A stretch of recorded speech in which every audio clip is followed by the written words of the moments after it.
Hey folks, it's Patriot Nurse. The Great Depression 2.0 is here.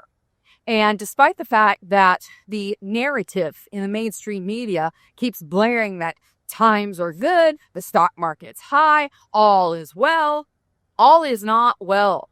The labor market is starting to show significant signs of distress. Amazon laid off a large number of its corporate workers, the white-collar workers. Target has followed suit. Walmart is headed to do the same.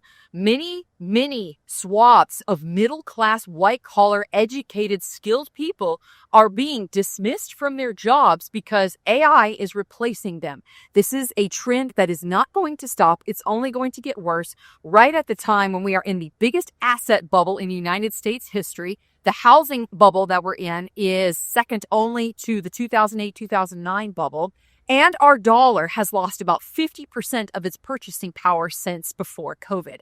So all of these things together, friends, we are really facing the perfect storm. We are already in it, and we're heading towards the middle of it right now. So what do we do to prepare for this, and how do we learn from the lessons of the past to position ourselves for a better future? Let's talk about it today.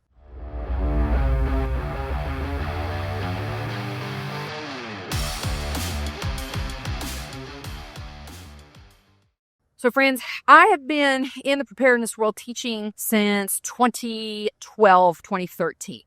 And in that time, I've seen some crazy things.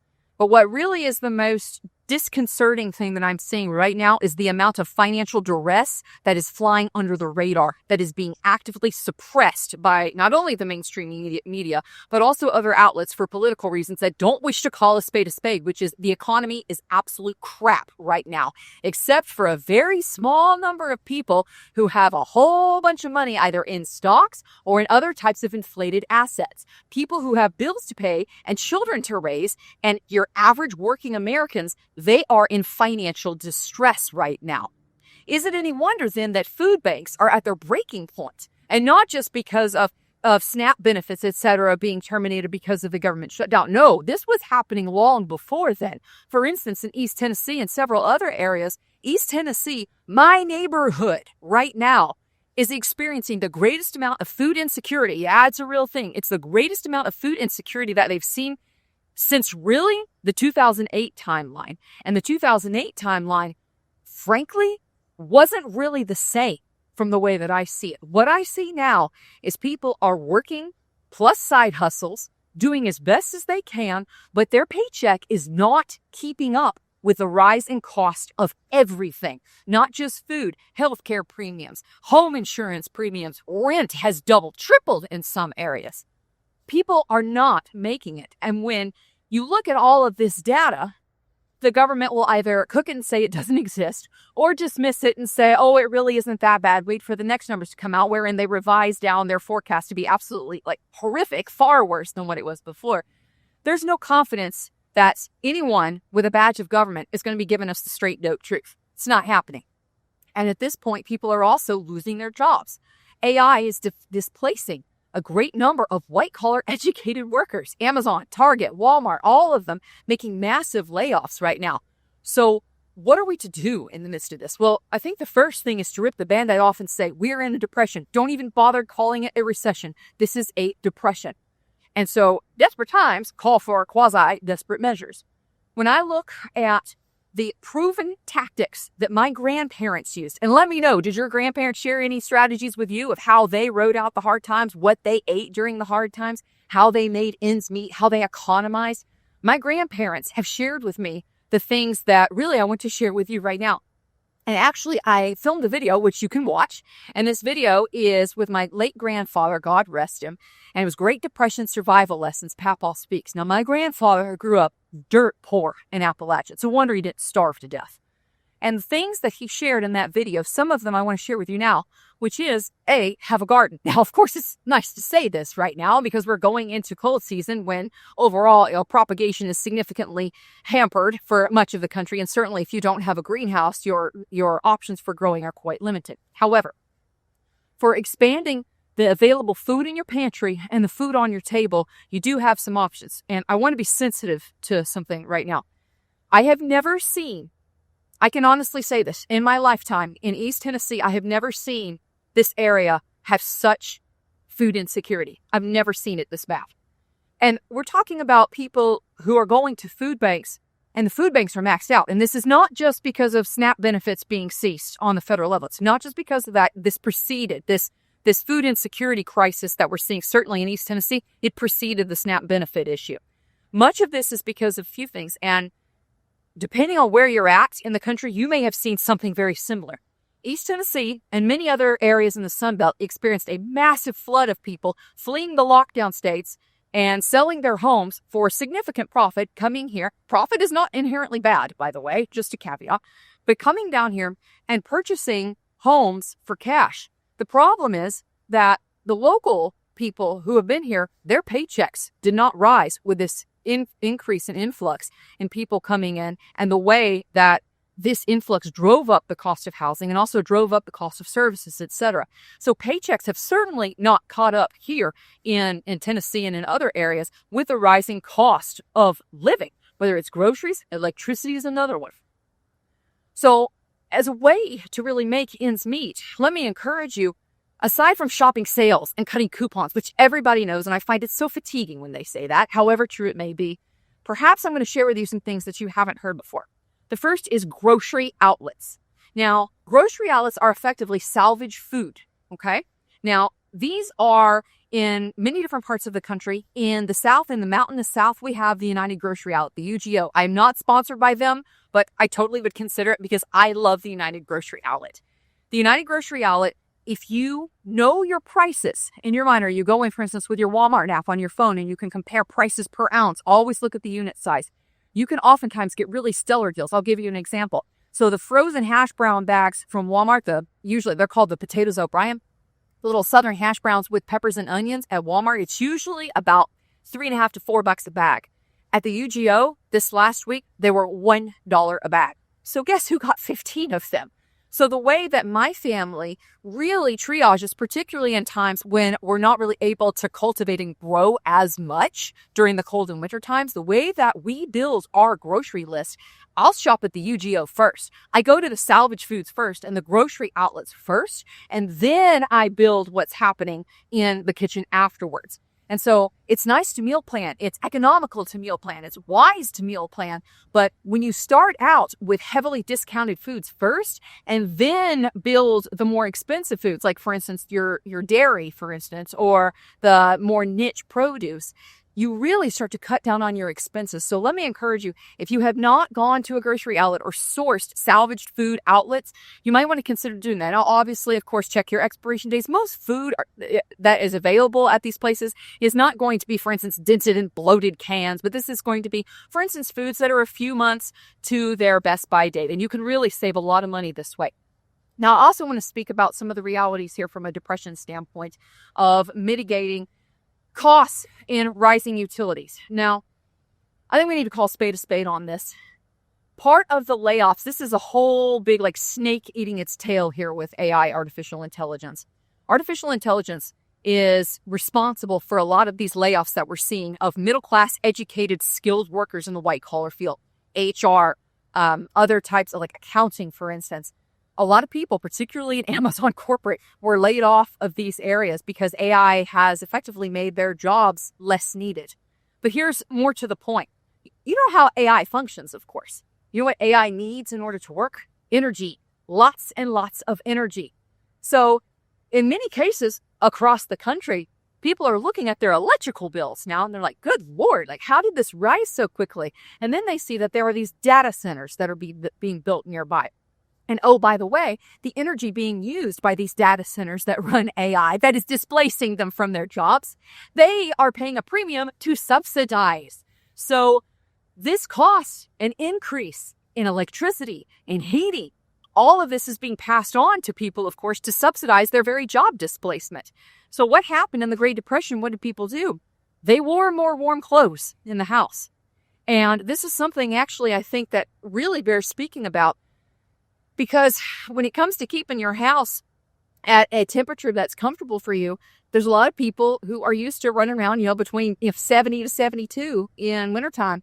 And friends, if you have the ability and you're not sick and you're not someone for whom it's sensitive temperature-wise for you, then I really would consider lowering the heat and putting on some wool.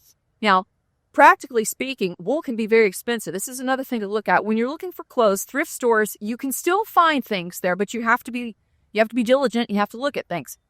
Thrift stores are kind of like, I heard this, kind of like dating after you're 40.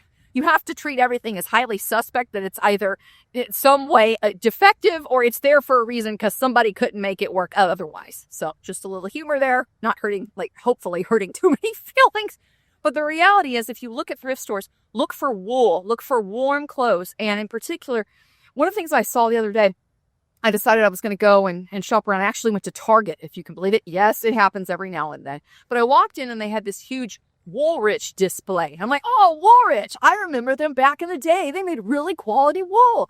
And I go over there. All I had to do was touch. The clothes. I'm like, this is acrylic. This is acrylic garbage. And of course, you look at the fabric label and, it's 90-something% acrylic with, garbage. This is plastic. Why in the world would we pay full price or even discounted price for plastic? Wool is what keeps you warm. So a thing to consider, friends, if you're on the lookout for clothes and thrifting, try and source things that are wool. And a lot of times you can find, even for instance, at yard sales or estate sales, a lot of times when people are passing away and their clothes are they're given away or sold off, the older clothes from the 70s, 80s, and early 90s, they were made better than anything that's made now, and they'll keep you warmer and they'll last longer too. So this part of economizing is finding good clothes that are going to serve you and keep you warm. Another thing to consider here from a practical standpoint, wear your clothes multiple times, not just twice in a row. As long as it's not smelly and it's not soiled, you can decrease A, the amount of time that you're spending in having to wash clothes, but then B, every time that you do a load of laundry, what are you using? Water, electricity, detergent, maybe fabric softener. And of course, you're having to go through the process of sorting them and then folding them and putting them away. Your time is valuable. And if you're working a job and a side hustle, you're probably exhausted. So how is it that we take back that time? We economize by using things repeatedly and not really doing more work than we need to, working smarter, not harder. So another thing that I'd like to talk about as well is the reality during the Depression of disease related to malnutrition. Now, this is huge, friends. So if you remember, this is one of the areas that infectious disease really likes to, shine and crow about the valiant nature of vaccines over illness. If you look at the early signs of sickness, particularly in the polio outbreaks, a lot of the outbreaks that were being experienced in paralytic polio during the 20s and 30s, these were correlated not necessarily to outbreaks of epidemic contagion disease, but they were actually correlated in many cases to local spraying of arsenic-based pesticides. There's a fantastic book called Moth in the Iron Lung that I wholeheartedly recommend. You should read it. It's excellent. But it covers the impact of what your food source is to your body's ability to not only withstand disease, but also in some cases directly causing disease. So when it comes to being wise about your money, consider how much money that you would spend, God forbid, if you got sick, or God forbid, if one of your children got sick, God forbid, 1,000 times. But how do we prevent this? How do we prevent our children getting sick? How do we prevent family members getting sick? You do not need to miss work right now with this labor market. You don't need to be calling in if you can avoid it. So how do we keep people well? Vitamin D is huge. Vitamin C is huge. Making sure that we're picking foods appropriately to help support and nourish the body during these times to keep us well. As part of my overall wellness routine, I drink red raspberry tea every day, red raspberry leaf. This is one of actually the herbs that we saw on our website, but moreover, this is a superfood. Red raspberry leaves are a superfood because they are rich in not only citrate of iron, but a whole bunch of other products, phytoestrogens, etc., that really support and nourish the body. Part of being able to cut down on your overall expenses is more than just, for instance, going to the grocery store and keeping that receipt list at a better take-home price, but also looking at your overall expenses. And a lot of people right now are cutting healthcare insurance premiums because they just can't afford it. And believe me, I get it. It is ridiculous how much money people are spending on this.